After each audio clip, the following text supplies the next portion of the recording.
आरंभ। श्लोक और भूमिका।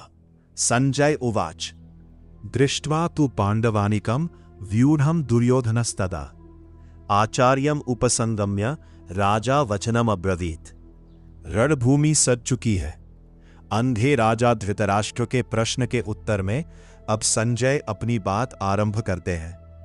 कुरुक्षेत्र के उस भयानक मैदान का आंखों देखा हाल सुनाते हुए संजय कहते हैं, हे राजन, उस समय पांडवों की वज्र के समान व्यूह रचना से खड़ी विशाल सेना को देखकर राजा दुर्योधन अपने गुरु द्रोणाचार्य के पास गए और यह वचन कहे। कथा विस्तार। राजा का भय। जरा इस दृश्य की कल्पना कीजिए। कुरुक्षेत्र का विशाल मैदान। एक ओर दुर्योधन खड़ा है, जिसके पास 11 अक्षौहिणी सेना है। यह सेना पांडवों की 7 अक्षौहिणी सेना से कहीं अधिक विशाल और भयंकर है। दुर्योधन स्वयं को उस पूरी सत्ता का राजा मानता है, परंतु ध्यान दीजिए, युद्ध का शंख बजने से ठीक पहले वो अपने प्रधान सेनापति भीष्म पितामह के पास नहीं जाता। वो जाता है अपने गुरु द्रोणाचार्य के पास। आखिर क्यों?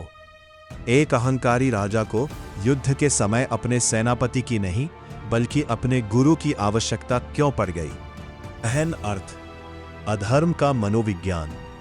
यहीं पर दुर्योधन के मन का सबसे बड़ा भय और उसका अपराध बोध दिखाई देता है। जब कोई मनुष्य भीतर से अधर्म और अन्याय के मार्ग पर होता है, तो बाहर उसकी सेना या उसकी संपत्ति कितनी भी बड़ी क्यों ना हो, उसका मन सदैव कांपता रहता है।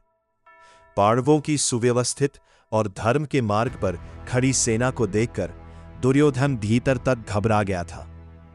गुरु द्रोणाचार्य के पास जाने के पीछे दुर्योधन की कूटनीति भी थी।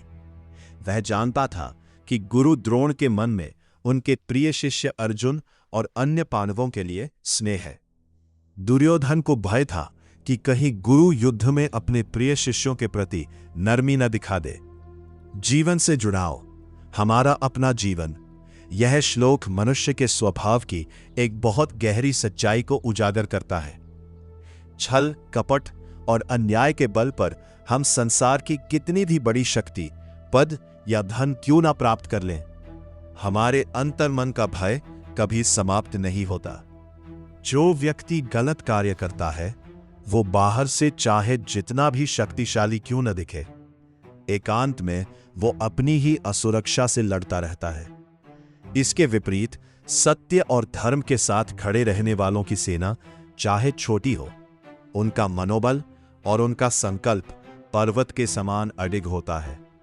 निष्कर्ष। दुर्योधन की वो घबराहट, वो बेचैनी, कौरवों के पतन और अधर्म के नाश की सबसे पहली सीढ़ी थी। सत्य का पक्ष भले ही कमजोर प्रतीत हो, परंतु विजय अंततः उसी की होती है।